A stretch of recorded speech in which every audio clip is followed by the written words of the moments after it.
Hello everyone, welcome back to the channel. And today we are talking about something that is super important and really relevant to a lot of us, which is how the professional world is so different from what we experience in our colleges or universities. So, if you are a student getting ready to graduate, or if you have just started working, this is for you. So, I remember when I was in college, everything seemed so clear cut. You have to study, you take tests, you get grades, and that's it.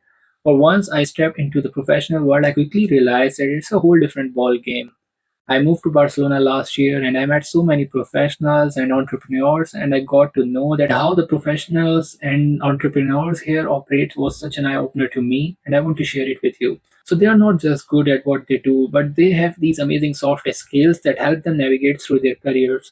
So in today's video, I want to share with you what makes the professional world different from academics and how you can make a smooth transition.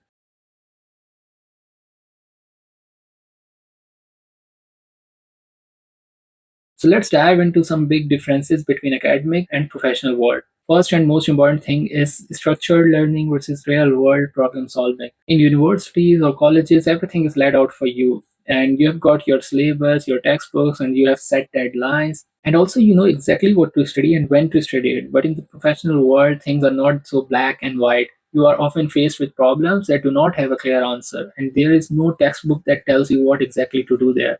So you have to think on your own feet and use your judgment and sometimes just figure out things as you go. So let me give you an example. In a schools, you might get a problem like solve for X in this equation, but at work, the problem could be how can we increase the sales in the next quarter or how can we create profits through the things. So you can see the difference. The first one has a clear answer. The second one, not so much. You have to brainstorm maybe some market research and come up with a plan and test it out and then see what comes next. And also you have to adjust based on what works and what doesn't. It is much more about applying what you know in new ways rather than just memorizing the information. The second most important thing is feedback and evaluation. So in colleges and universities, you get grades and correct feedbacks, and you know exactly where you stand after every test or every assignment. But in the professional world, feedback can be a bit more complicated. You might not get feedback right away, or it might not be as direct as in schools. So sometimes you have to actively seek out feedback from your boss or your colleagues, and even then it might be tied to broader business goals or a bit vague to you. So in college, you might be hearing that you got an A, you need to improve this.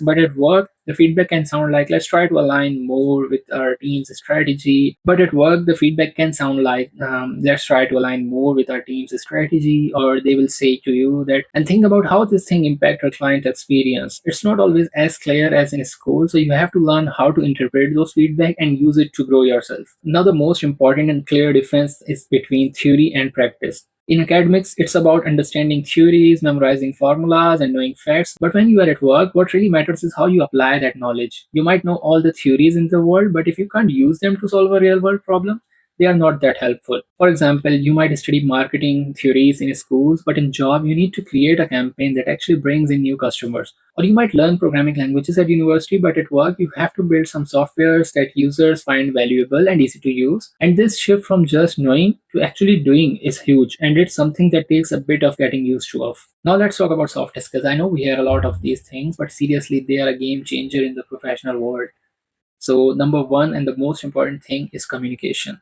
In schools and colleges, we are mostly focused on our grades and assignments. Maybe we do some presentation or group projects, but communication is not as always a big part of it. But in professional world, communication is everything. And I'm not just talking about talking. It's about listening to. It's about understanding what's not being said and asking the right questions. It's also about being able to explain your ideas, whether to your boss or client or team member. For example, if you are in a team and someone asks for your opinion, you need to be able to articulate your thoughts clearly and confidently. Or if you are writing an email to a client, you need to be clear, concise, and professional. These might seem small things, but they can make a huge difference in how you are perceived and how effective you are in your job. So, the next big thing is teamwork and collaboration. In schools and colleges, you might have some group projects, but let's be honest, those things are usually pretty structured and everything's and everyone's roles are clear. But at workplace, teamwork is an everyday thing. You are constantly working with different people, often from different departments or different countries. You have to know how to collaborate or how to share credit, how to give and receive feedback, and how to resolve the conflicts among the teams. So teamwork in the professional world is, more dynamic. You have to be ready to step up when needed, but also to step back and let others lead. It's not just about doing your part, but about making sure the whole team succeeds, and that takes a lot of communication, empathy, and sometimes compromises. Another big thing is adaptability and what some people call learning agility. Things change fast in the professional world, new tools, new technologies, new ways of doing things. You have to be willing to learn new things. You need to unlearn old habits and adapt to new situations as quickly as possible. And this is not something we are usually taught in our schools, where the curriculum stays always the same. For example, you might get really comfortable using a certain software, but then your company decides to switch to a new one. You can't just say, I don't like this software. You have to learn it and adapt quickly. Or another example, that maybe there is a shift in your company's strategy and you have to change the way you work. Being adaptable means being open to change and ready to pivot when needed. So now let's talk about what is expected of you in the professional world, because this is another big shift from academics. They are looking for time management and task completion on time. In our universities, you might pull an all-nighter to finish a paper, and that's fine because you know exactly when things are due.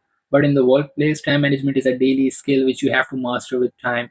You are balancing multiple projects, meetings, emails, and sometimes even different time zones. You have to plan your day, prioritize your tasks, and make sure you are hitting deadlines without burning out. For example, you might start your day with a list of things to do, but then a client calls you an urgent request, and you have to be able to adjust your priorities and still get everything done. It is more like balancing and juggling between different tasks. Another thing which they expect from you is your independence and initiative taking ability. In our colleges, there is always someone telling you what to do next, your teachers, your syllabus, your parents. But in the professional world, you are expected to figure things out on your own. You have to take initiatives, whether it's finding solutions to problems or coming up with new ideas. Nobody is going to hold your hand. For example, if you notice a process that could be more efficient, don't just wait for someone to fix it. Take the initiative and suggest improvements or even lead the project to implement these changes. So, this kind of proactive behavior is highly valued at the workplaces. And finally, let's talk about responsibility and accountability. In colleges, if you miss an assignment, the worst thing that happens is you lose some grades. But in professional world, your action can have much more bigger consequence. If you miss a deadline, it can affect your whole team or even the entire company. You are accountable not just for your work, but sometimes for your team's output as well. So, for example, if you are leading a project and things don't go as planned, you need to take responsibility. Learn from what went wrong and figure out how to do better next time. It's about owning up to your mistakes and being accountable to your role in the bigger picture. Now, the most important part of this video is how to make the transition so smooth from academics to the professional world. So, the first thing which I want you to do is to develop a growth mindset. Be open to learning and do not afraid to make mistakes. Mistakes are part of learning process when you are new to some place. And what's more important is how you bounce back and what you learn from them. Another thing which you can do is start building your professional network as early as possible. Because in universities, you have to connect with your professors, attend workshops, or join some student clubs or organizations. But once you start working, you have to keep networking, keep meeting people on daily basis. So try to meet people from different part of worlds and connect through them on, let's say, LinkedIn. Your network can open doors to new opportunities and provide you the path to success. And my sincere advice is to get real world experience as early as possible, either through internships, some part time jobs, or volunteer work, because these experiences are highly invaluable. They can give you a taste of what the professional world is like and help you build those essential soft skills inside you. And the last thing is to always focus on skill development. Do not think about money at the starting age of your professional life. You have to focus on developing as many skills as possible. You can take courses on communication, leadership, or emotional intelligence, and you have to practice these skills in your daily life. The better you are at these things, the more effective you will be in your job, and the easier it will be to navigate through the professional world. So, to finalize all these thoughts, I want to share that professional world is completely different from what we are used to in our universities. But with the right mindset and right preparation, you can make the transition smooth. And remember, it's not just about technical skills or how much you know, but also about how you communicate, how you collaborate, and how to adapt to new situations. So, I would love to hear from you guys. What has been your biggest challenge in transitioning from academics to professional world? You can share your thoughts in comments. And if you found this video helpful, make sure to hit the like button and subscribe for more content like this.